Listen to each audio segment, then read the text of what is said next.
So if your process is quite different than what I'm describing, please follow your process, get with your team and make sure, you're implementing based on your activities.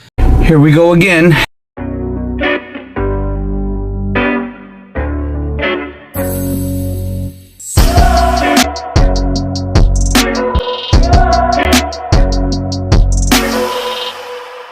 Hello again, PCQI, and thank you for joining us in our segment Recalls Review. In this segment, we're going to be reviewing a recall that is ready to eat deli meat products due to misbranding and undeclared allergen. So I'm going to put the reference link in the my description. But in this review, I'm not going to mention the contact person or the name of the company. It's just the generalities of what the recall is and what type of preventive controls that we can take a look at as PCQI, reassessing our own process and making our food safety system better. Okay, so that's the main purpose of these reviews, not to criticize somebody else's facility or process, but to learn from them. Okay, so this is a FSIS announcement. Obviously, this came from the USDA website. So if you need more information, please go to usda.gov. They have a ton of information that helps the industry. If your facility is FDA, I still recommend you go because there's a lot of guides that will help you with best practices and good manufacturing practices as well.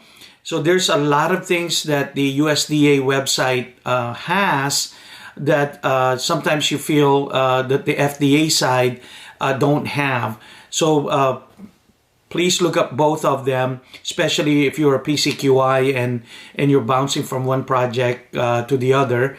It's nice to have a lot of guides out there, okay? So let's begin. So this is an FSIS announcement, Washington, May 19, 2023. A Canada establishment is recalling approximately 15,000 pounds of ready-to-eat deli meats product due to misbranding and undeclared allergen. The U.S. Department of Agriculture Food Safety and Inspection Service, FSIS, announced today. Okay, the product may contain pistachio tree nut, a known allergen which is not declared on the product label.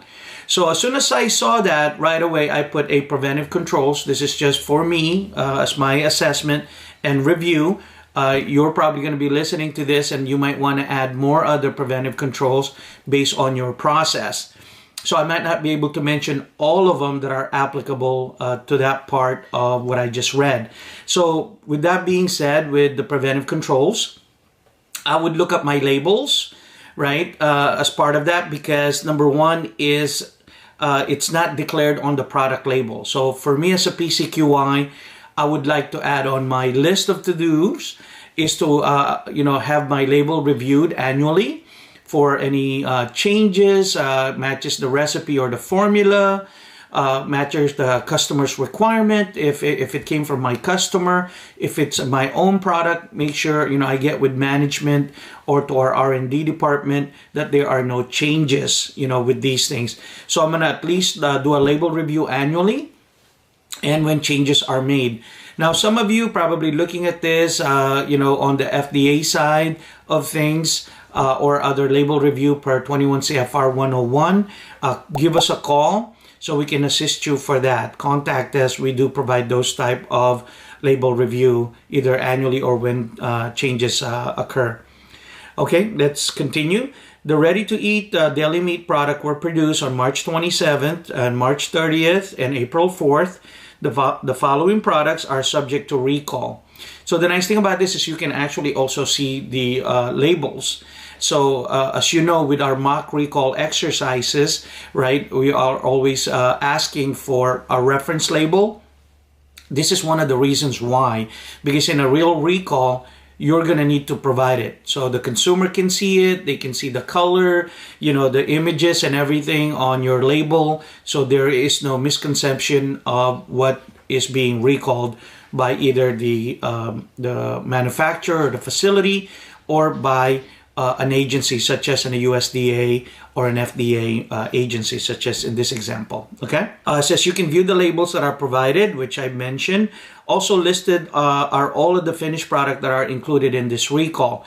So on this one, if you're not very familiar with recall announcements or notices such as these, they follow a certain pattern. So as a PCQI, we need to be mindful of that. So when we're writing our own program, we can match what is the best practices that are employed. So then when, knock on wood, it doesn't happen to us, but you never know, that we are prepared for these things, and of course you have the agency that you can call their toll-free number or their helpline to assist you in getting all of those notices out to the public. As well, if you're certified to your certification body, if you are cross-referencing it with your food safety management system. Okay, so the product subject to recall bear the Canada establishment number on the case box. So that's another one. This is a USDA. So the establishment number is actually printed on there. On the FDA side, obviously, you're going to have your lot and batch coding or UPC code, GTIN number for your cases or cartons. These items were shipped to distribution centers in California, Illinois, Michigan, New York, and Pennsylvania for use in retail delis and food service location. So as you know, PCQI, in the previous videos, we were talking about recall and traceability exercises. So as you can see, it correlates to the actual act when you're doing a recall, where you are tracing it forward of where it landed. In this event, they are disclosing several states on the recall itself. So let's move on. The problem was discovered when the establishment notified FSIS that a customer observed a pistachio nut in ready-to-eat regular deli meat product during slicing. So this person that discovered it, obviously it's very, very familiar with the finished product. So this probably came from experience. This person's been there a while, and if he or she is new, she paid attention in training, right? And she really knew what was in the material that they have.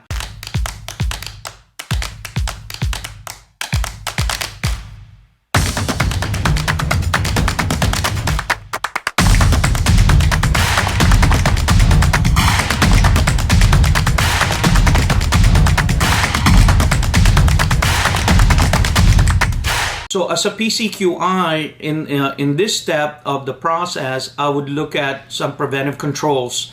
For myself, like I said earlier, these are lessons learned that I'm picking up from this recall. So if your process is quite different than what I'm describing, please follow your process. Get with your team and make sure you're implementing based on your activities.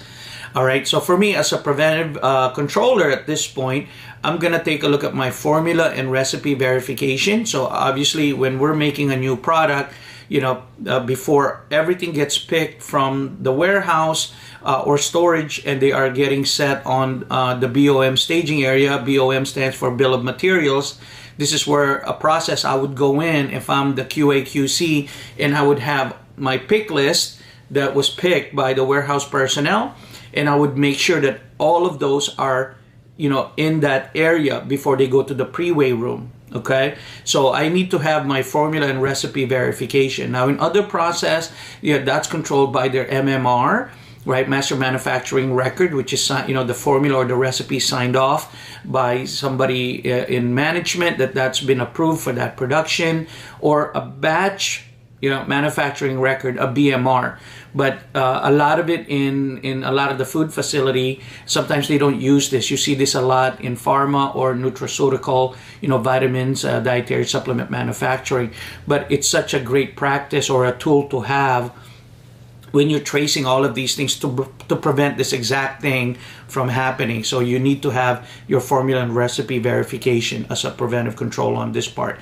The other preventive control for me, okay, is labels. So I need to have and look at my label controls. My labels are just there, sitting on a shelf. They're not secured. I don't know how much I have. Now remember, on our mock recall exercises, we talked about packaging materials, and this is one of those, right? I have, hundreds or thousands of rolls, of these labels, and I might be managing up to 50 or 100 or 200 labels depending on my company's function, and multiple, or multitude of customers. So I need to make sure I control my labels. So that's one, okay?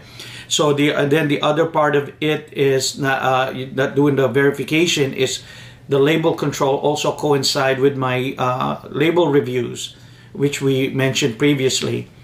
And then the other part of it is as a preventive controls. Obviously, I have my recipe control and whatnot and labels. Now I'm going to control it before it goes into my pre-weigh room as a PCQI, where I need to take a look at on the bill of material staging area.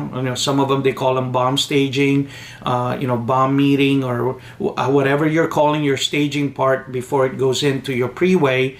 You need to have control of that. So like I said, you're going to go check, make sure all of those ingredients that are listed on your ingredient deck, formula recipe, are all present, including all your packaging that you're going to use. You get your verification activity, squared away that way.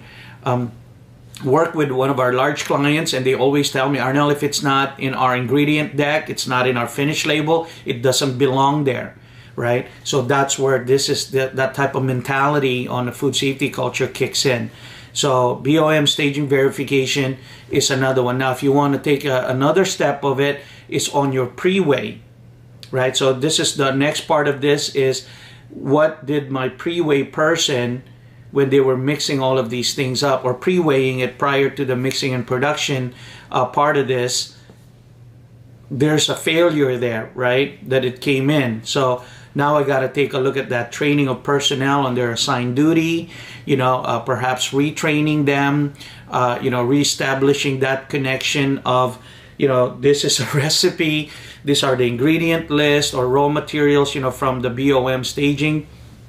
And then, this is the actual, mix that's going to go to the next stage. What does that look like? Now I need somebody in that part of it that has a perform by, right? So my technician's performing it. Then I have a verifier.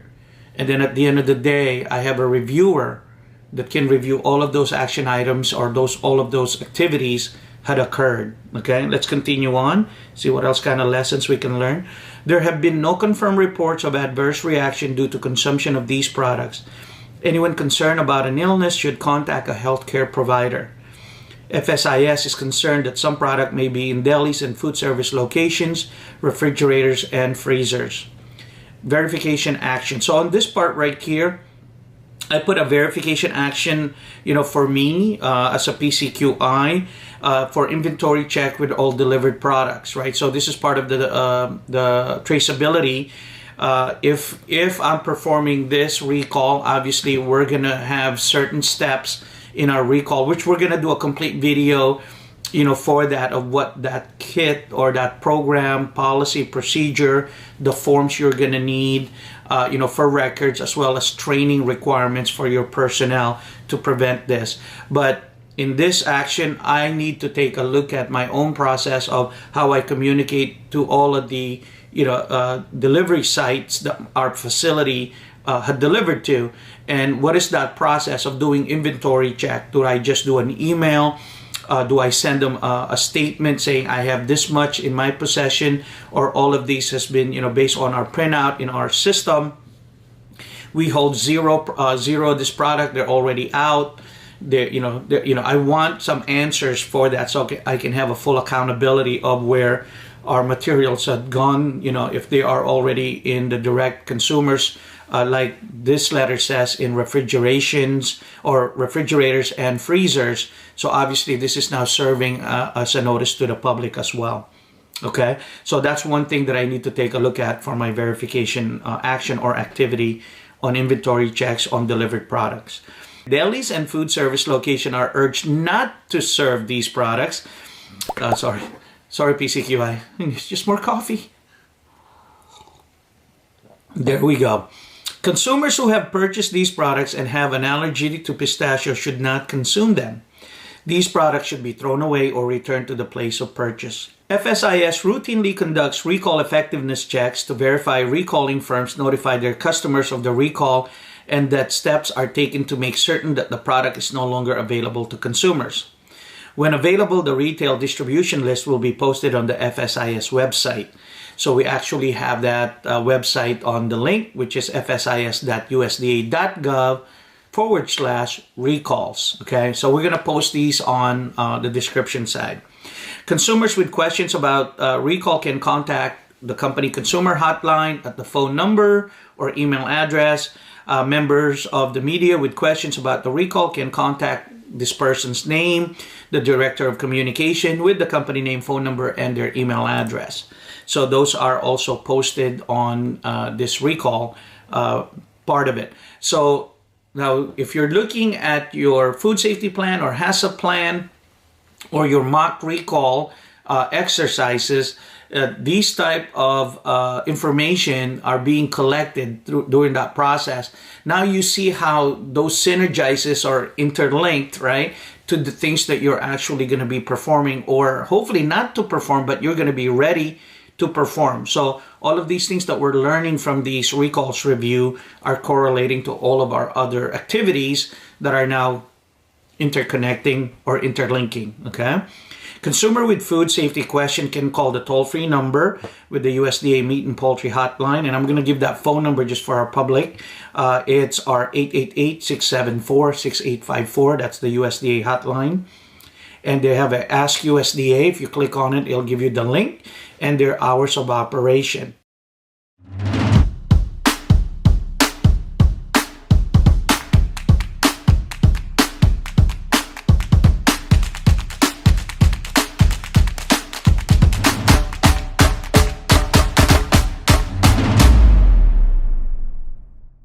And consumers can also browse the food safety messages on the Ask USDA portal and send a question via email on the MP hotline at usda.gov.